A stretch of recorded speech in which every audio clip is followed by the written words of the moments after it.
Hey guys, thanks for joining us for another TFL Top 10 list. And Andre, today we have a really fun list because this is the top 10 brand new cars that people dump within 1 year of ownership. And you can look at this list in two ways. First of all, people are dumping these cars, but it's also a chance for you to get a great deal on a car like this. Yeah, exactly right. It could mean that people aren't loving these cars, or it could mean that this is your chance to go bargain hunting. So we're going to give you the top 10. By the way, this data comes to us via Jalopnik. They put together this list and they also have the research on the numbers. Yep, so go to Jalopnik if you want to see this list or keep watching. Out of all the cars out there, 3.4% of them get sold within the first year. So only 97-ish% of people hold on to their cars for longer than a year. Is that what you're saying if people are around? And what's this list? What percentages are we talking about? Well, we're starting at 8.7. Whoa. So and we're ending at 12. At 12%. So we'll tell you all the numbers. All right, so let's, in TFL fashion, do it backwards to forwards. In other words, from 10 to 1. So what is number 10? Number 10 is a little surprising. It's the Nissan Versa. Ooh, the least expensive Nissan you can buy for a long time. It was the least expensive car in the country until Mitsubishi came along and beat them, I think, with the Mirage. Yeah. Of course, there is a new Versa coming. Yes, and out of all Nissan Versas, 8.7% of them get sold within the first year. Yeah, and I think that might be due, as actually Jalopnik stated in the article, due to the fact that people are expecting kind of one thing but getting another thing. It's, you know, it's a pretty bare bones basic car. If you're looking for basic transportation to take you to and from work, this is the car. Yes. If you're looking for anything more than that, this is not the car. I wonder though, did they include data from like rental fleets? Because Versas are included in rental fleets, and maybe rental fleets turnover? Is that possible? It's a great question. I'm sure it's in the Jalopnik article, so go check it out, guys. Okay, number 9, Andre. Yeah, number 9 is Jaguar XF. 8.8% of these get sold within the first year. Yeah, now that car is very old. It's been around. It's been around a long time, and actually, it is one of my favorite cars. I really like the XF. I think it's got this kind of interesting old school charm with new world technology that probably isn't the most reliable, but certainly a fun combination. You know, Jaguar has been struggling recently. They're losing money hand over fist, unfortunately. Tata, the company that owns them, posted a $4 billion loss, largely due to Jaguar. They hit kind of a wall in terms of selling diesels, right? They kind of started to go down the diesel road, and then Dieselgate happened. Well, they spent a lot of money developing that engine. Yeah. It was a 2-liter. It is a 2-liter. It's still there. Yeah. But yeah, I think that's a hell of a bargain to get off of somebody who decided that that wasn't the right car for them. Okay, number 8, please. It's the Nissan Versa Note. 9% of these cars get sold in the first year. Wow, yeah. Almost 10%. Yeah, kind of the same thing applies. I like the Note better. It competes directly with cars like the Honda Fit. Actually, a lot of people I've heard don't like the Versa Note. I'm with you. I like it because it's more utilitarian, right? Yeah. It's bigger. You can put more stuff in it. And you can get it for a good deal because it's already an inexpensive car. And now it's resold within a year. You can get a bargain. Yeah, it's also a little pokey. Sure. Yeah, and you know, it doesn't have quite the charm of the Fit. There's something that Honda captured that's a little magic about the Fit. It seems to be one of those cars that's much bigger on the inside than on the outside. The Versa Note is pretty much what it is, a small little commuter. A jelly bean? Yeah, a little bit. Okay. Number 7. Number 7 is a BMW X3. Also 9% of these get resold in the first year. That's interesting. Yes. Because the X3 is also brand new. Yes, and it's really popular. Right. It's one of BMW's more popular cars. You know, I think that people are buying, this is once again just my guess at this, I think people are buying X3s because they're substantially cheaper than X5. So they're thinking, this is my version of the X5 that I can get for less money. And then when they actually get into it, they find out that the X5 offers not just more room, but a lot more luxury. And it doesn't quite have the same amount of, let's say, cachet or utility or kind of quality that you would get in an X5. So that's my guess. Yeah, and I think a lot of these cars, actually, we're getting into more luxurious cars on this list. I think a lease may have to do something with it. Maybe people are leasing them and maybe they're trying to walk away from the lease. I mean, hard to do. Yes, it's hard to do, but a lot of these luxury cars actually leased rather than purchased, right? Yeah, for sure. So you're saying that these are lease returns? I don't know. That's my guess. All right. That's my guess at it. All right, number 6, please. Number 6 is a BMW X1, so the baby brother to the X3. All right, you know what I think's happening, Andre? What? I think people want the X3, and they're buying the X1 thinking it's got the utility and space of an X3, but it really doesn't. Actually, if I'm being facetious, obviously, but yes. I'm not a big fan of the X1.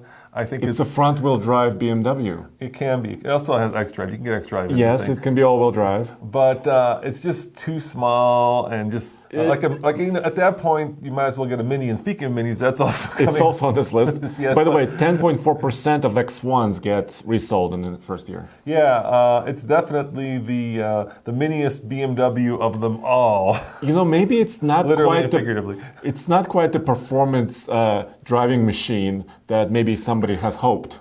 Yeah, so keep in mind that this is coming from somebody who is 6'2" and well over 200 pounds, and I find myself very unhappy in an X1. It's just not big enough, and in America, we have big roads with big parking spaces, with big trucks and big SUVs all over the place, so when you get in a little diminutive X1, I think you start to feel like you're not quite, living up to the American dream.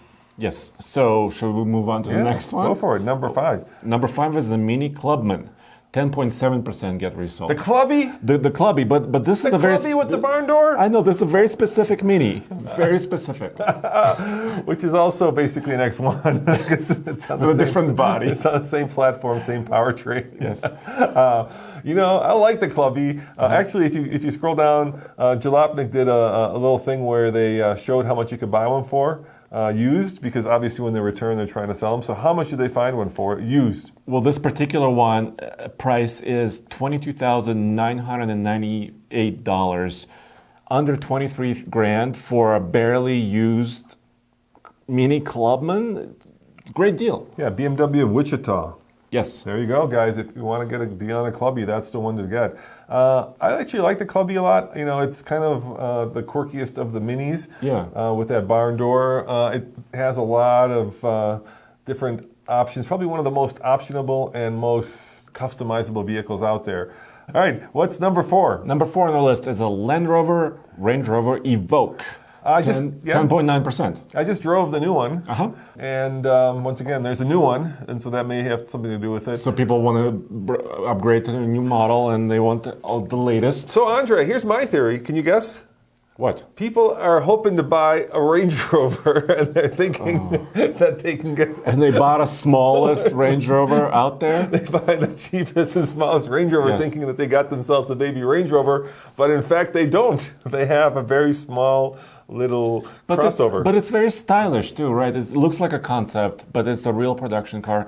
But what new features does it have for 2020? It's got some really cool new features. It's got this feature, which by the way is on this channel, so check out the Evoque video where they've placed cameras in such a way that on the screen it looks like you're looking through the hood and seeing exactly what's in front of the tire. Invisible hood. Invisible hood. So if you're off-roading, you can see exactly what rock you're about to hit or not hit. It's pretty cool. So let's move on. Number 3 on our list is a Land Rover Discovery Sport. And 11.8% get resold in the first year. Wow. We're getting up there. Yeah, that one is you like drove, a baby. You drove it when it came out. I drove it in Iceland and forded a river with it. Yes. And you survived. Yeah, it's like a baby Discovery, right? It's the version that ferries kids around that is But once again, it's small. I mean, it's smaller. It's smaller. Right. There's a common theme here, right? And that is I think people are reaching for something that they can't quite afford, so they get the one below it, and then maybe they're not satisfied with it. For example, this 2018 model is here at Land Rover Redwood City for $31,500. Ooh. Yeah. It's a good. I mean, it's a good deal for a barely used SUV. For a barely used Disco Sport. Yeah. Yep. Once again. And it has a 4-cylinder turbo. It's got a 9-speed automatic. I mean, it's got all the bells and whistles. But all of the baggage that comes with the Land Rover / Range Rover nameplate. Yes. Okay, let's keep going. Number 2 is a very popular sedan. Whoa, actually. that blows my mind, yeah. Yeah, BMW 3 Series. The other theme here is these are all vehicles that are being replaced or are in the process. Or turning over. Right. What percentage of people return those? 11.8% in the first year. Wow. Yeah. That's over 10%. That's a lot. And that's, 1 in 10 people. sign up, do all the paperwork, Yes. go through all the pain of buying it or leasing it, and then they say, nope, I don't want it. Within a year. That's surprising because that is the gold standard of sedans, right? If you think of what Performance luxury sedan. yeah, what you think of as a performance luxury sedan, the 3 Series is it. I would say, it could be because people want crossovers now, but yeah. Or maybe they're trying different sedans. I mean, it could be a number of things. For example, there's a used 2018 340i, Yeah. which has got the 3-liter straight six, which is a great engine. $36,888 Yeah. for used, barely used 3 Series with a performance setup. You know what I just thought of? Let's say that you get this, and then you decide you don't want it. Yes. Because it's the wrong kind of car. So then you go and get the X1, and you decide you don't want it because it's too small. And then you keep moving. Then you get the X3. And you get the Evoque. All right, and number one, drum roll, please. Number one, it's a competitor to the 3 Series in many ways. Mercedes-Benz C-Class sedan, 12.4% get returned or resold in the first year. Wow, that's a pretty staggering number. Yeah, C-Class sedans are interesting, right? They're always been kind of the runner-up in terms of performance to the BMW 3 Series. It does have that BMW and Mercedes cachet. Yes. Cachet, right? It's got the star. It's got the star. You know, Yes. you've got a Mercedes. But the interior is awesome. Yeah. These new Mercedes cars have great interiors. And guys, we're having a little bit of fun with this, but I actually think with this one, this is the kind of the one that you always see the lease deals for, like you mentioned, right? The one where very little money down, $399, $499 a month, Yeah. and I can see people kind of becoming disenchanted with it. Well, this, for example, there's a 2018 C43 AMG, which is a performance model, right? This is a coupe for $49,398. That's the selling price right now as a used car. So you're getting a lot of performance, still under 50 grand. Pembroke Pines, Florida. So if you live in Florida near Pembroke Pines, go get yourself that vehicle. I mean, that's a hell of a deal for an AMG. Let's leave it positive, Andre. I think the good news is that even though a lot of these cars are being held on to very long, it opens up a great door for us enthusiasts who want to go pick up a car for a lot less than the MSRP. And you can get a performance sedan at a deal. You don't have to pay brand new dollar for this car. Yeah, and that there's a lot of upside to that. Yes. Well, guys, thanks for watching. Let us know what you think the reasons are that these cars are being returned within a year. We'd love to get your opinion. We always read our comments. And as always, it's myself and Andre. And go back to TFLcar.com for more news, views, and real-world car reviews. we should do the same thing for trucks. We need to start digging. Yeah, we do some digging. Yeah. Digging. We'll do. Ciao.